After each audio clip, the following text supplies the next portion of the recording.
అనగా ఈ యొక్క నవంబర్ 16వ తారీఖున మనందరం కూడా సేవా కార్యక్రమం చేయడానికి విచ్చేసినటువంటి మన దాసరి వెంకట్రావు గారి యొక్క కుటుంబ సభ్యులమ్మ, ముఖ్యంగా వారి యొక్క శ్రీమతి గారు శ్రీలక్ష్మి గారికి మరియు వారి కుటుంబ సభ్యులందరూ కూడా గీతామయ వృద్ధాశ్రమం తరఫున ధన్యవాదాలు. మరి అదేవిధంగా శ్రీలక్ష్మి గారికి ఆ భగవంతుడు మనోధైర్యాన్ని ఇవ్వాలని మీరందరూ కూడా ఆ భగవంతుని ప్రార్థించడమ్మా. మరి వారి యొక్క భర్త గారైనటువంటి దాసరి వెంకట్రావు గారి యొక్క ప్రథమ వర్ధంతి సందర్భంగా మరి ఈ రోజు యొక్క సేవా కార్యక్రమం నిర్వహించబడుతుంది. దాసరి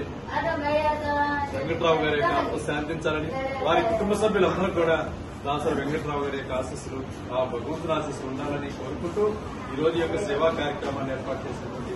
దాసరి వెంకట్రావు గారి కుటుంబ సభ్యులందరూ కూడా మరి మీరందరూ కూడా ప్రతిరోజు ఆ భగవంతుడి మనోధైర్యాన్ని, ఆయుష్ ఆరోగ్యాన్ని ప్రసాదించాలని మరి మీరందరూ కూడా ఆ భగవంతుని ప్రార్థించాలని కోరుకుంటూ మరి ఈ రోజు యొక్క సేవా కార్యక్రమం చేయడానికి ఇక్కడ విచ్చేసినటువంటి వారి యొక్క శ్రీమతి గారు లక్ష్మి గారికి మరియు వారి కుటుంబ సభ్యులందరూ కూడా గీతామయ పుత్ర మరి బాలభవన్ తరఫున ప్రత్యేక ధన్యవాదాలు తెలియజేస్తూ